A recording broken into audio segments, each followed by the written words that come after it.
Hi guys, Pete Mazaris, the Home Inspector Mentor, here to talk to you about why we recommend that all repairs, replacements, improvements be done by a qualified licensed trades professional. So, why is that? Well, I have one reason, one overarching primary reason for that, in my opinion. And you guys know I'm very opinionated.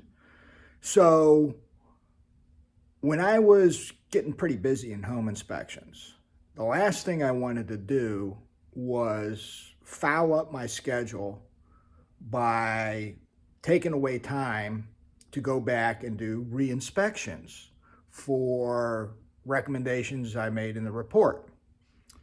And so I always told my clients and the realtors who would refer me, when they would ask about that, is that I charge for re-inspections 100%. Right now it's $195.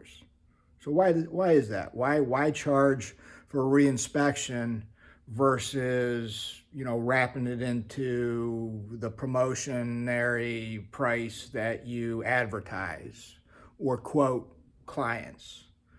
And the reason for me to do that is to deter clients and realtors from wanting me to come back out to do a re-inspection,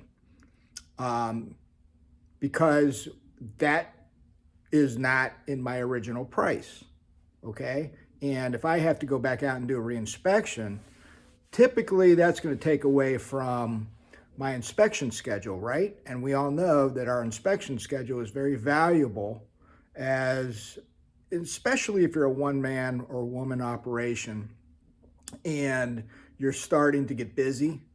The last thing you want is to go and deal with a reinspection, okay, of the ROC, release of contingency items, that the client's realtor went back to the seller with. So that's why you should always recommend in your report that the repairs, improvements, replacements, whatever, be done by a licensed trades professional, because those, if that's what the seller did to release the contingency items, which is what you're recommending, and they have receipts from those licensed professionals or qualified tradespeople, why on earth would you go back to re-inspect their work?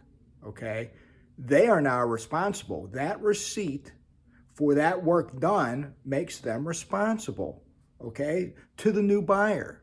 And so what am I going to do? I'm going to go back out and re-inspect a panel that was rewired by a licensed electrician and then tell him he did it wrong?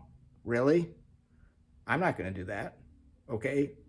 Yeah, well, obviously, if he did do it wrong, I would, but what's the chances of that? A licensed person doing something incorrectly. Most of the things that we see in the field were done not by the licensed tradesperson, or something happened where water leaked into to wherever the problem or whatever we're looking at is. And so, at the end of the day, I told everybody, don't ask me to come back out to do the inspection or re-inspection for repairs, because I'm going to charge you for it.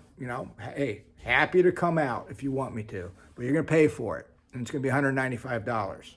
So my suggestion is that you save that fee and make sure that in the ROC to the seller, you're asking for removal or repair of these issues, and they have to provide receipts because you're requesting it be done by a licensed tradesperson.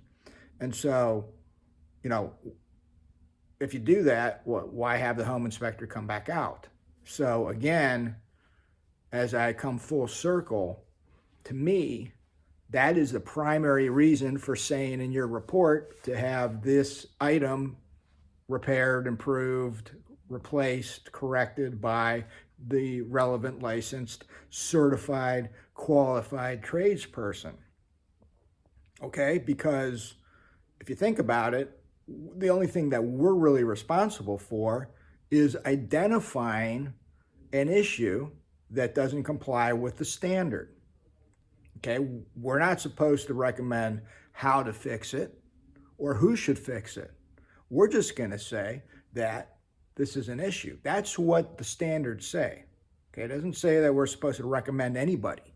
Okay, if you go back and read all the standards, I don't care who it is, they're saying that we are performing the inspection to a standard, and that standard does not require us to say how something needs to be fixed and who should fix it.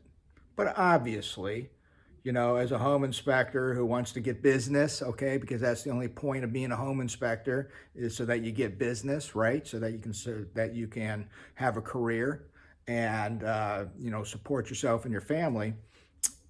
So if we do that and recommend somebody, then obviously you're going to recommend the licensed professional, okay? And is it really that difficult to really leap to say, okay, this electrical panel problem exists, it's a double tap, it's observed, okay, it's a safety issue. Do we need to say anything else beyond that? Do we need to really say that a licensed electrician needs to correct the double tap, by separating the wires, and this may require a larger panel? Okay, maybe you do.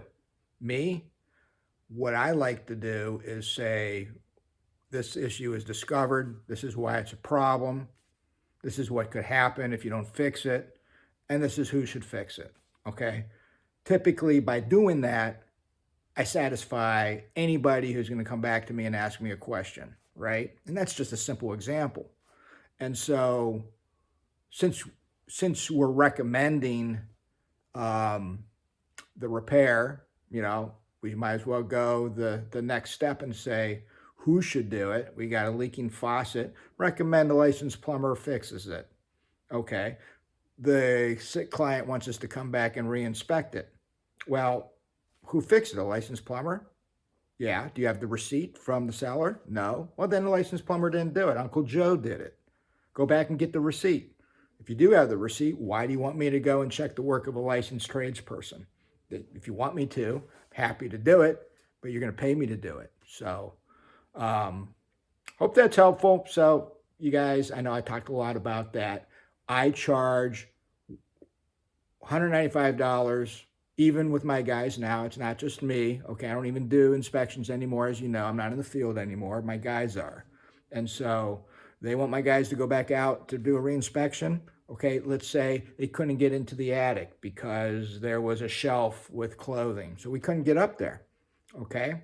Oh, well, guess what? We just got the call that the seller cleared the attic, the shelves in front of the attic, and now there's space to go up there. Well, guess what? $195.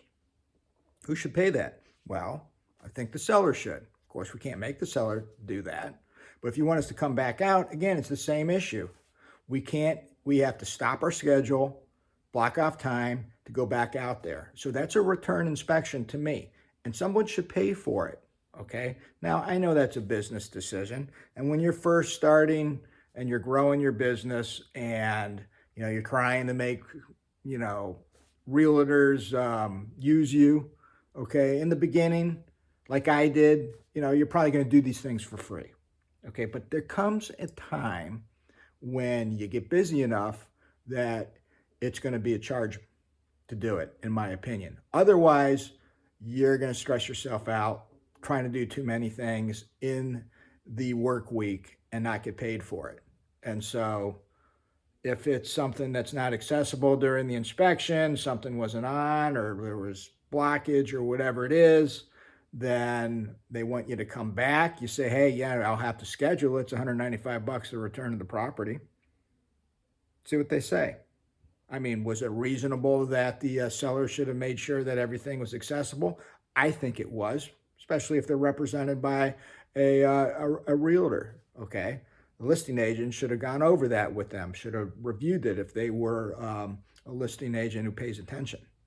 And so, again, that's That's my recommendation, to charge for all returns to a house, okay? Unless you did something wrong, unless you did something and the furnace doesn't kick on because you took off the bottom panel and you tripped the cutoff switch, and when you put it back on, it didn't engage, and you didn't follow my uh, leaving the house checklist to make sure that the furnace kicked on before you left the place, okay?